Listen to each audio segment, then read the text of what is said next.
présente Marjolaine Tripier.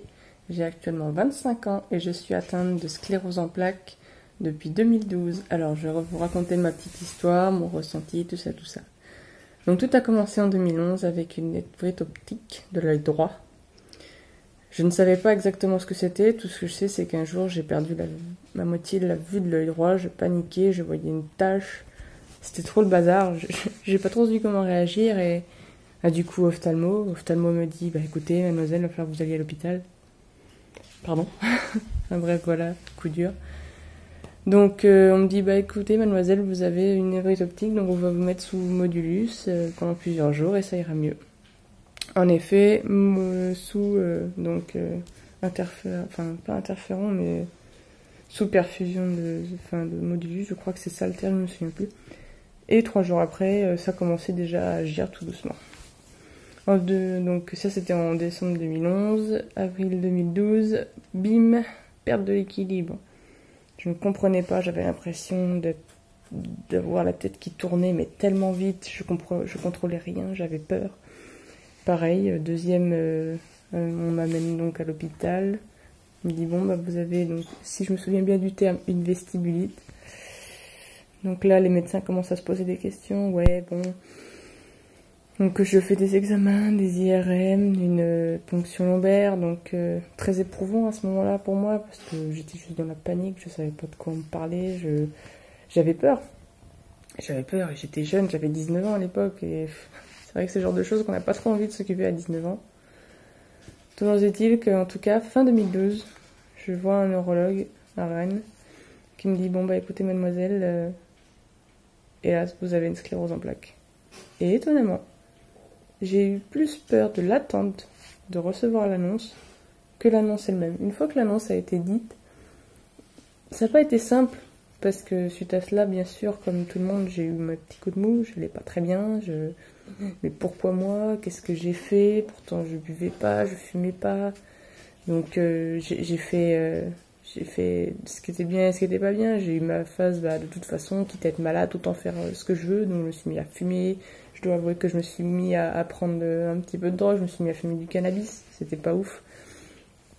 J'ai très vite arrêté tout ça parce que je me suis rendu compte que, à part me détruire, ça faisait pas grand chose. Donc quelques années passent, 2015, suite à un travail très stressant et en 35 heures, donc qui était beaucoup trop pour moi. J'ai fait une deuxième névrite optique au même œil. Il se trouve que je n'ai pas réussi à récupérer correctement de cet œil droit. Et aujourd'hui, du coup, mon œil droit ne voit plus qu'à environ, je dirais 70% à peu près. Ce que je voulais dire dans mon témoignage aujourd'hui, c'est que moi, je sais que cette maladie, malgré qu'elle soit dure, j'adore la vie qu'elle me procure. Aujourd'hui, je travaille à 30 heures en tant que testeur à Rennes. Je teste du matériel informatique. Et certes, je gagne moins d'argent du fait de ces 30 heures, mais j'adore ma vie. J'adore parce que le soir, je peux rentrer chez moi et quand même faire du sport. Qu'en 35 heures, je ne pouvais pas, malgré que j'ai un chèque plus gros qui arrive tous les mois. J'adore ma vie parce que grâce à cette maladie, j'ai pu prendre un certain confort que je n'aurais pas accepté de prendre si je n'étais pas malade. C'est-à-dire qu'aujourd'hui, je fais du sport, je fais attention à ce que je mange, je ne fume plus, j'ai arrêté de prendre les quelques joints de cannabis que je prenais à l'époque, je lis plus, je m'autorise plus de liberté, je m'autorise à vivre des rêves, des choses que je ne me serais jamais imaginé faire si jamais j'avais pas été malade, parce qu'à l'époque où je n'étais pas malade, je me disais que ma vie c'était juste une suite de choses et je ne rêvais de rien parce qu'à l'époque je me disais que ma vie elle était juste banale et je pensais pas à l'importance de la vie. Et depuis que je suis malade, je sais que j'apprécie mieux ma vie. Ma maladie, certes c'est pas évident, certes elle est pas rose tous les jours, des fois elle me fatigue mais alors d'une force, mais alors honnêtement je suis presque contente de l'avoir eue parce que je me rends compte aujourd'hui que la vie est belle, qu'on a plein de choses à vivre et que honnêtement être malade c'est pas une fatalité. Aujourd'hui je me rends compte que j'arrive à faire du sport, que j'arrive à travailler, que j'arrive à me développer personnellement, chose que j'aurais jamais pensé faire. Aujourd'hui je pète la forme, j'ai des projets plein la tête. Même niveau amoureux, je veux dire, ça ne dérange pas mon conjoint que je sois malade. Enfin, je me refuse pas la vie pour une maladie.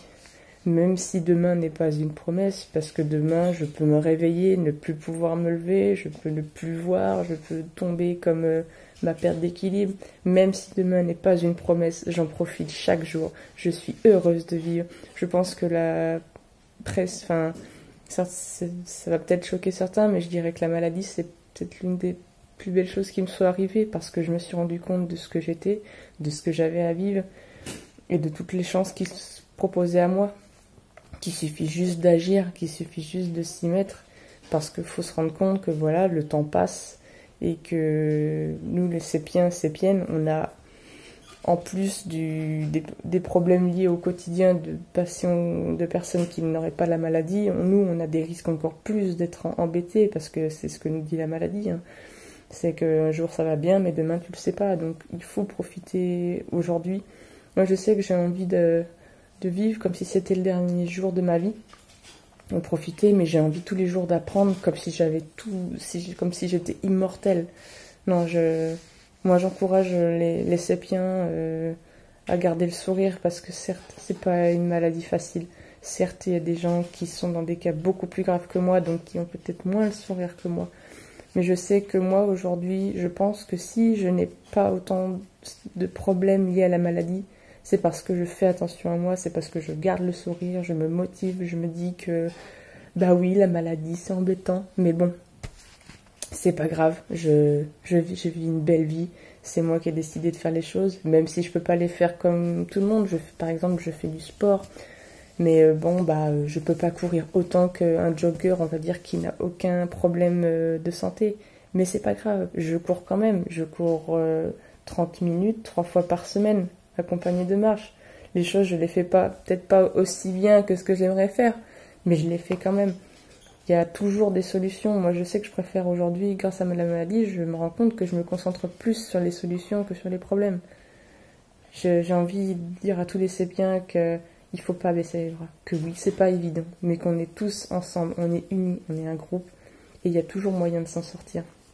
Il faut juste essayer peut-être de prendre du recul par rapport aux choses, même si je me doute que c'est pas aussi évident que ça, et que c'est pas évident pour tout le monde. Mais j'ai envie de dire à tous les sépiens, ouais, gardez le moral. On est tous ensemble. C'est pas la maladie qui gagnera. Si vous avez choisi que ce sera pas elle qui gagnera, ce sera pas elle qui gagnera. Vous avez la capacité de faire les choses. Vous avez la capacité d'avancer chaque jour, d'agir, de réaliser vos rêves. N'abandonnez pas. Donc bien sûr, pour terminer ce petit témoignage, j'autorise donc l'association Notre Sclérose à partager cette vidéo sur son site internet et même sur divers autres réseaux sociaux. Si on peut aider du monde à garder le moral et à faire en sorte que la maladie ne soit qu'une légère gêne plutôt qu'un handicap, il faut qu'on partage ça. Je vous souhaite à tous une excellente journée, une bonne semaine / week-end, selon quand vous verrez cette vidéo. Mais gardez le moral, on est tous les meilleurs, on est tous des champions. Allez, ciao!